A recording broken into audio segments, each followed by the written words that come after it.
tahom nga kabantagon mga kapaglaom, atong hisgutan ining adlaw mao ang atong morning devotional nga naguluhan paghaom sa kalangitnong mansion. Ug atong teksto makita sa Efeso 5 bersikulo 27 nga nag-ingon, aron nga sa iyang atubangan ang iglesia ikatanyag diha sa katahom niini nga walay buling o kunot o bisan unsang sulusama niini aron magbalaan siya ug dili si Kristo sa dili madugay mobalik diha sa mga panganod sa langit ug kita kinahanglan nga andam sa pagsugat kaniya nga walay buling o kunot o bisan unsa nga ingon ni ana. Ang makakabig nga gahom sa Dios kinahanglan maanaa sa atong mga kasing-kasing. Kinahanglan tun-an nato ang kinabuhi ni Kristo ug sundon ang Dios nung sumbanan. Kinahanglan nga atong hunahunaon ang iyang kahingpitan sa iyang kinaiya ug mausab ngadto sa iyang dagway. Walay makasulod sa gingharian sa Dios gawas kon ang iyang kabubuton maulipon ngadto sa kabubuton ni Kristo. Ang nangangkong mga Kristohano nagpabiling duol sa kapatagan sa yuta, ang ilang mga mata gibansay sa pagtan-aw lamang sa ordinaryo nga mga butang, ug ang ilang mga hunahuna na malandong sa mga butang nga nakita sa ilang mga mata. Ang ilang reliyoso nga kisinatian kasagaran mabaw ug dili makapatagbaw, ug ang ilang mga pulong yano ug walay bili.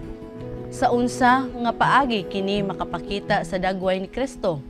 Unsaon man nila sa pagdala sa kahayag nga mga sinag sa adlaw sa pagkamatarong. Ang langit gawsanon sa tanang sala, sa tanang mahugaw ug sa kahugawan. Ug kun kita magpuyo sa kalikupan niini, kun kita makakita sa himaya ni Kristo, kita kinahanglan nga putli sa kasing-kasing, hingpit sa kinaiya, pinaagi sa iyang grasya ug pagkamatarong. Kinahanglan nga dili kita madala sa bisyo ug kahilayan, apan magpahaom alang sa mahimayaong mga mansyon nga giandam ni Kristo alang kanato.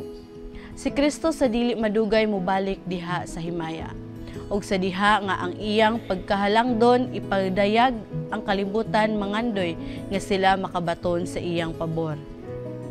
Ni anang panahona kitang tanan magtinguha og usa ka dapit didto sa mga mansion sa langit.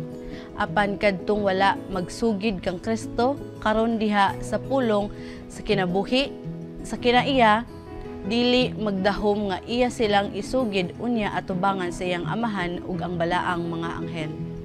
O pagka malipayon ni adtong nangandam sa ilang kaugalingon alang sa panihapon sa kasal sa kordero nga nagbisti sa pagkamatarong ni Kristo ug nagbanaag sa iyang matahom nga dagway.